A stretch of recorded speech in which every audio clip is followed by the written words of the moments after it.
Breaking news mga kabayan, mga pangmalakasang firepower ng Pilipinas, mas dumadami pa. BrahMos missile system na nabili ng Pilipinas sa India, isinakay na sa malalaking barko para i-deliver sa Armed Forces of the Philippines. Israel, walang aatrasang laban kahit kaliwat kanan pa yan. Sinusubukan ng mga natitirang miyembro ng Hamas na mag-imbak ng mga armas. Israel Air Force agad na binomba ang mga imbakan sa Gaza. Sundalo ng Russia paubos na kahit hindi pa gaanong sanay sa paghawak ng mga armas. Russia, isinasabak na sa digmaan ang kanilang mga bagong militar. RPG-7 salip na iputok sa mga kalaban. Ipinutok nito sa kanyang paa. Russia, pati missile ubos na rin. President Putin, humingi ng mga missile sa North Korea. Ang dating ikalawang may pinakamalakas na militar sa mundo, biglang nagpasaklolo. Malaking pagkakamali ng France sa larangan ng depensa dahil mahina ang kanilang restriction pagdating sa kanilang military platform. Nagawa ng Egypt na gamitin ang mga Dassault Rafale sa isang pagsasanay militar kasama ang mga J-16 ng People's Liberation Army Air Force. China may access na kung paano kopyahin, i-operate at i-counter ang Dassault Rafale na gawa ng Pransya. Super good news mga kabayan, panghuling batch ng BrahMos missile system battery mula sa India ay makukumpleto na ayon sa mga larawang ibinahagi ng source. Makikita ang bagong-bagong mga BrahMos missile system na posibleng isinakay sa isang malaking barko patungo sa Pilipinas. Pilipinas, hindi matitinag sa mga hamon ng China. Mas parami ng parami ang mga kagamitang pangdepensa ng sandatang lakas ng Pilipinas. Israel kaliwat kanan ang ginagawang pagbombas sa mga kalaban. Sinubukan muling mag-imbak ng mga armas ng mga natitirang miyembro ng Hamas sa Gaza. Pero hindi ito umubra. Agad na pinasabog ng Israel Air Force ang kanilang mga lungga.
Maging ang Amerika ay hindi pa rin tapos ang pagsupil sa mga sumusubok na pumuslit na mga droga sa mga nasasakupan ng US Southern Command. Sa Eastern Pacific, pinasabog ng puwersa ng Amerika ang isang semi-submersible vessel na may dalang mga droga.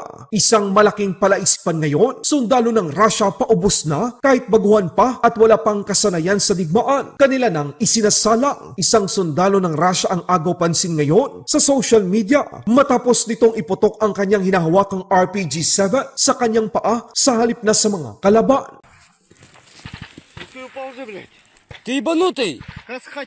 Hindi lamang sundalo ngayon ang kulang kay Putin, maging mga missile nito ay galing sa ibang bansa. Ang tinaguri ang ikalawang bansa na may pinakamalakas na militar sa mundo. Hindi mo akalaing mauubusan ng sundalo at mga gamit pang digma ayon sa Ukraine. Dumating sa Russia ang hindi bababa sa 50 mga North Korean ballistic missile. Ito ang Kian-23, Kian-24 at Kian-30. Ang Kian-30 o mas kilala sa tawag na North Korea Hwasong 11C. Ayon sa North Korea, ang Hwasong 11C ay mayroong 2.5 toneladang warhead, 3 beses na mas malakas ang pinsala nito kung ikukumpara sa Russian Iskander ballistic missile. Pero kahit anong gawin ng Russia, patuloy pa rin umaatake ang Ukraine sa kanila. Ukraine one-way attack drone, pinasabog ang factory sa Russia. Еще один залетает на наш склад.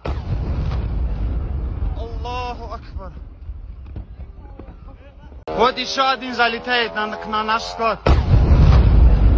Allahu Akbar. Isang malaking pagkakamali naman ng France sa kasaysayan ng defense technology, secrecy. Mahina ang France pagdating sa export control policies. sa ginawang Eagle of Civilization 2026 exercise, nagkaroon tuloy ng pagkakataon na mabigyan ng bansang Egypt ng mga oportunidad na makakuha ng mga mahalagang operational insight sa Dassault Rafale multi-role fighter. Sa unang pagkakataon, ang Chinese J-16 multi-role fighter ay nagsagawa ng isang pagsasanay sa dogfight laban sa Egyptian Air Force Dassault Rafale fighters. Sa nasabing air exercise na idinaos sa Egypt, nag-deploy ang China ng 6 na J-16 at 8 Dassault Rafale naman ang Egypt. Ito rin ang kauna-unahang beses na ang mga Chinese fighter jets ay nagsagawa ng air combat drill laban sa Western Belt fighter platform. Ito ang dahilan kung bakit mas pinili ng ibang mga bansa ang mga multi-role fighter na gawa ng Amerika pagdating sa kanilang air power, dahil maliban sa istriktong pagpili sa mga bansa na pagbebentahan nito, pinapanatili din ng Estados Unidos ang mahigpit na end-use at export control restriction sa mga combat aircraft at sensitive technologies nito tulad ng F-16 multi-role fighter na meron ang Egyptian Air Force. Kahit hindi na tayo magtataka kung kayang-kaya ng China at Pakistan na pabagsakin ang mga Dassault Rafale fighter jets ng India, Indonesia at iba pang mga bansang merong platform na ito sa kasalukuyan. Sabihin man natin na mahal ang mga eroplanong pandigma ng Amerika, pero ngayon alam nyo na kung ano ang dahilan at kung bakit F-16 Block 70 ang pinili ng Taiwan para sa kanilang depensa laban sa China.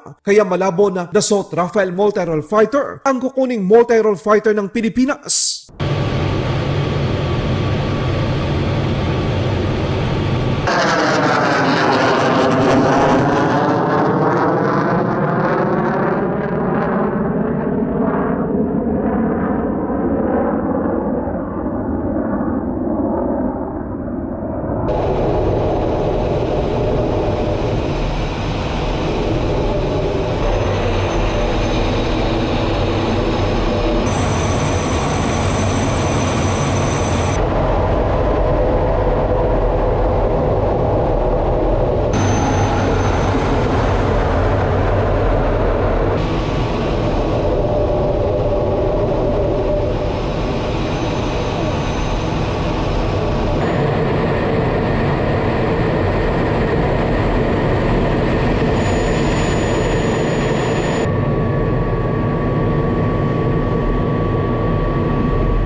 Laban Pinas.